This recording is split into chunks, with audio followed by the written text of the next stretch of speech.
It's a Big Ten versus SEC matchup, and it's in prime time, 7:30 p.m. It's going to be on ABC. Oklahoma is currently favored by, I see 6.5 now, so I guess that ticked up to 6.5. I had seen 5.5 just earlier this morning. I'm sure you could probably find both out there on the internet.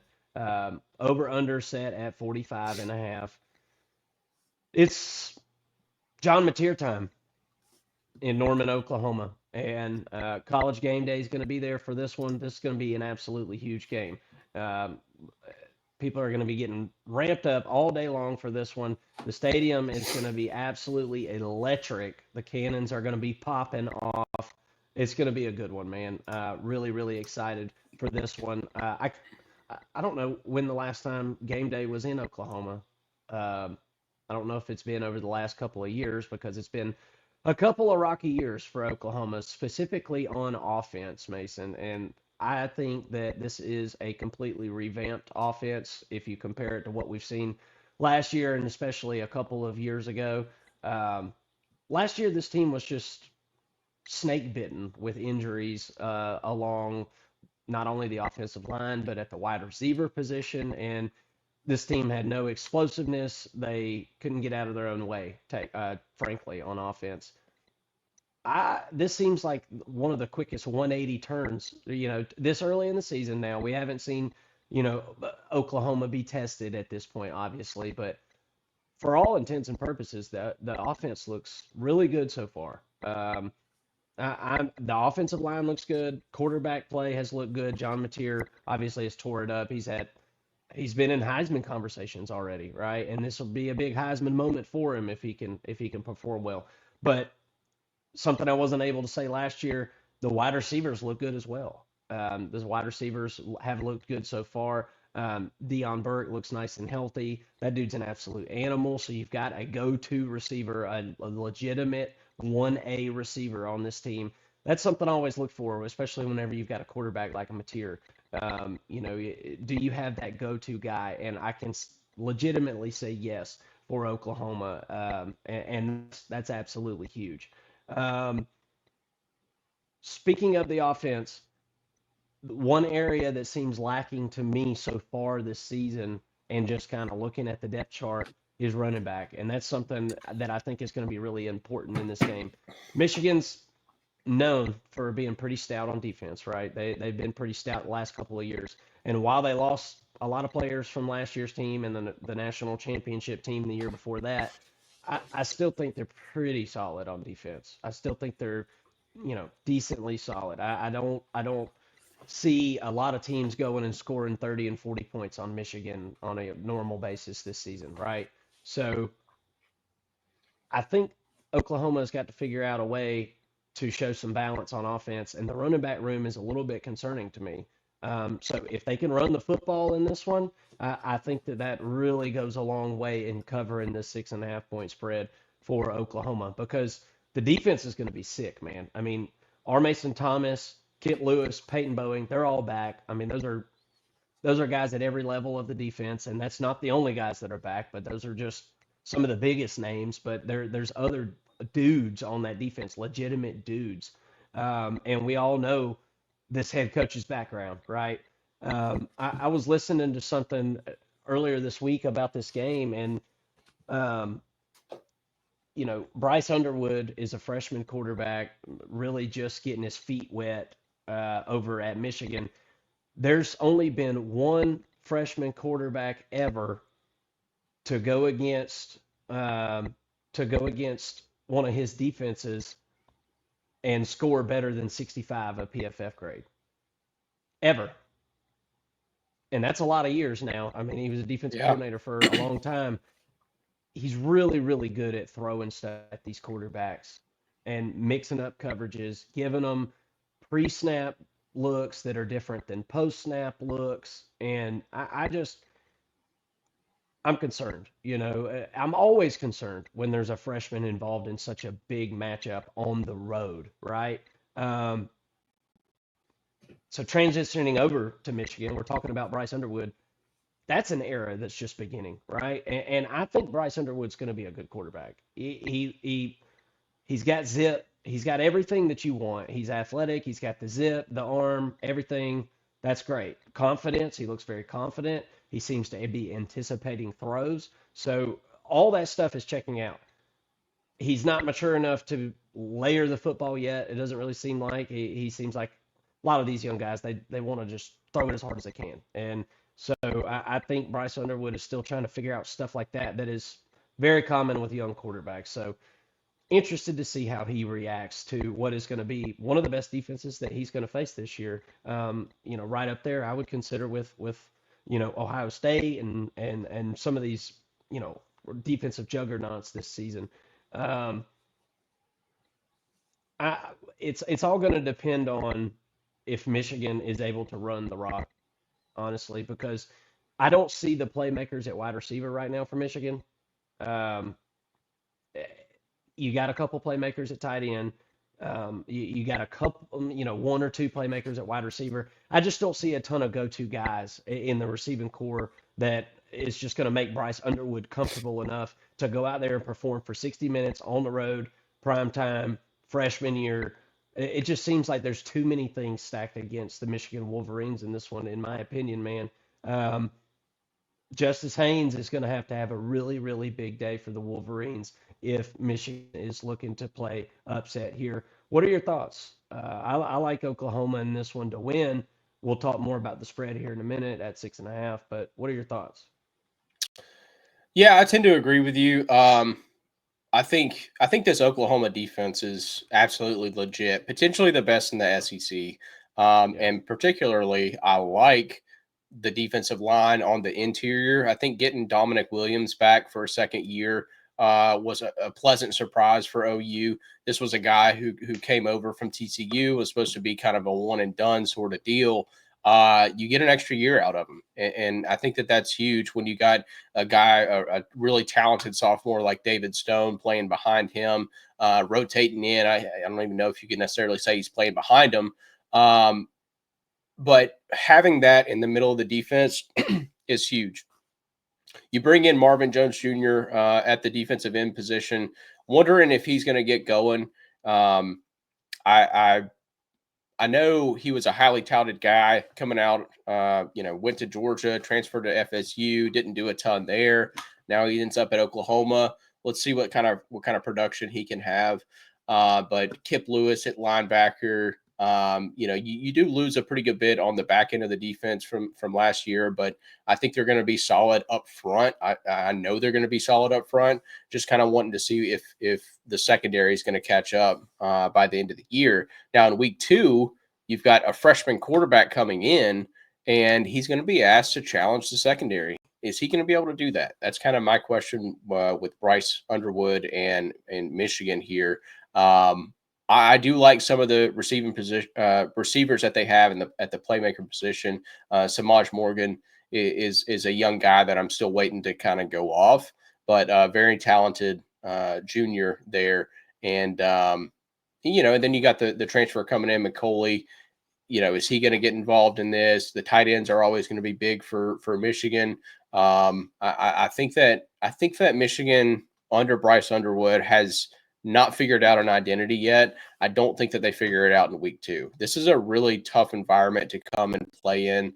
I to say that Michigan's got to come in, and this is probably about the only way that they win. And you alluded to this earlier.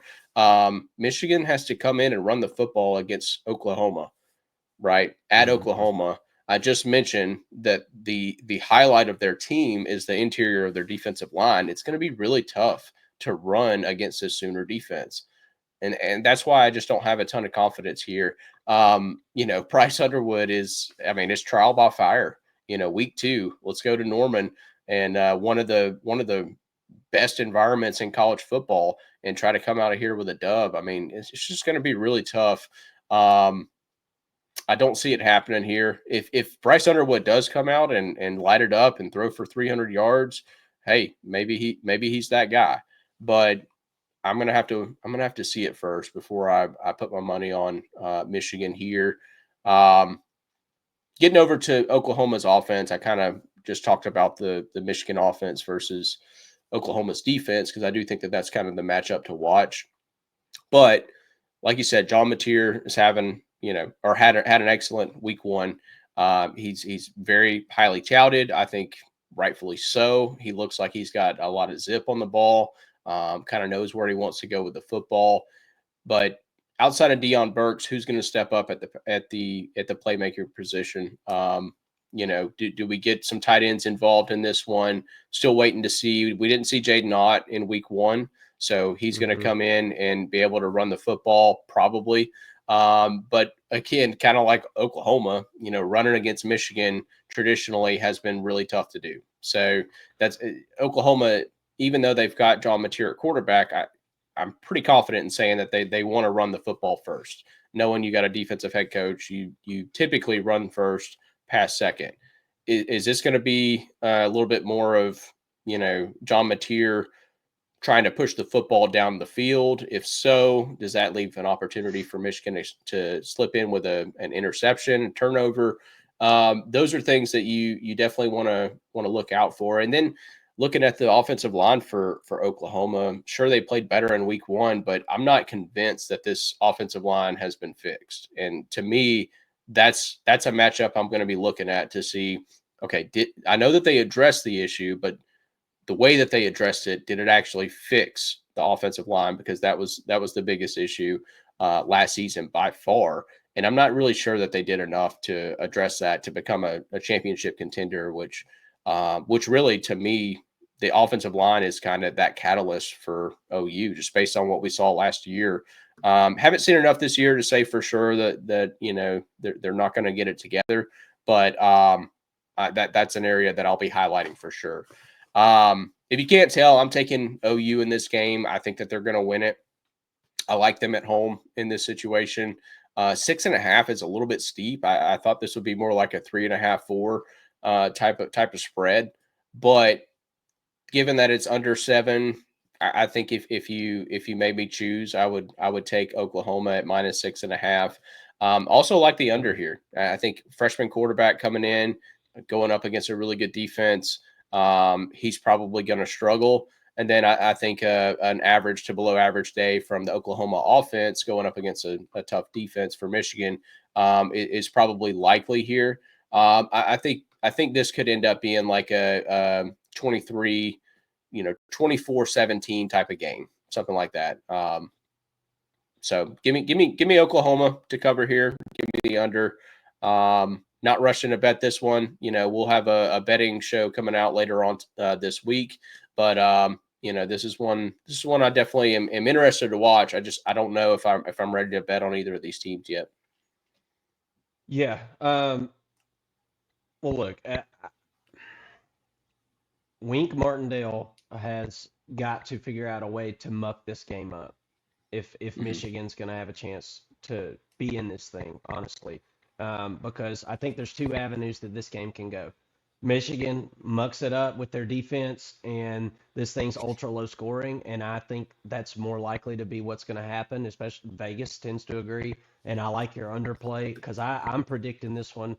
I think Oklahoma wins the game. Okay, I think they win 20-17 or something, very close to that. I think it's going to be very low scoring.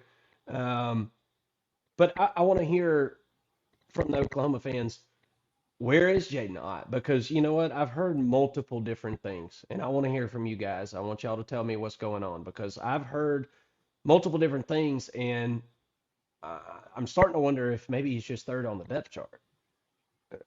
I'm trying to figure this out. But I mean, he had 1,315 yards back in 2023. This is a guy that's got some experience. Didn't do that in 24 due to some injuries and stuff. Sitting out. But I'm interested to see. Do they let him out of the gate? It really did seem like Oklahoma kept it pretty plain Jane during that first game. So we'll see which version of them we get, but. I heard one little tidbit of information about John Mateer, and I'm interested to see if it comes to fruition in this game. But Wink Martindale is a just known madman blitzer. He blitzes about 43% of the time. Okay, and when you start getting over 40%, that's high. And there's some games he goes 50 and 60%. He gets crazy, and it's typically the big games. Okay. John Mateer is not very highly rated against the rush. He's just not. You go through PFF, all that good stuff. That's where all his mistakes come from. That's where pretty much the only downfall in his game.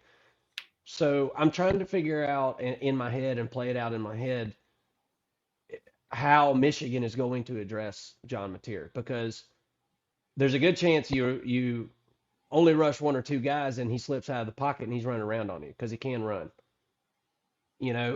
Or are you building a wall around him? Are you spying him? Are you bringing the house? I'm just very, very interested to see, because that is going to go hand in hand with whether or not Oklahoma can be at the right down and distance on offense. Are they on schedule?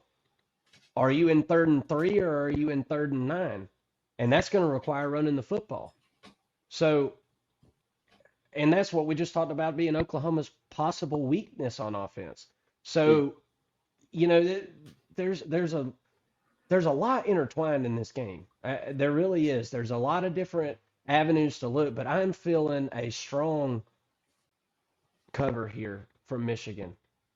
I think Michigan keeps this thing close, man. I think this is a field goal game. I think Oklahoma's going to win it. I think they can do that at home, but I think you see some chinks in the armor in the Oklahoma offense in this one, and I think it's going to be a little bit more. We saw Oklahoma beat up on a nobody team. I think now you're going to kind of see them go against the big boys, right, in Michigan, and I think it's going to slow them down a bit. But I think the Sooners can get the win here, and it's just a different style of Oklahoma team than what we're accustomed to seeing. I'm still, to sit here and think that Oklahoma is going to win this game 20-17, it just doesn't even sound right, because Oklahoma for so many years seemed like we're scoring 40, 50, maybe even 60 points in some games, early in the season, whenever they were in the Big 12. But this is a defensive-oriented football team, even with John Mateer on the offensive side. So I think the potential for Oklahoma is through the roof this year, but I need to see that offense perform against a team like Michigan that's got those dudes on the defense. But can't wait to see this one, man. This is going to be an awesome matchup. 7:30 on ABC. Be there or be square. It's the matchup of the week.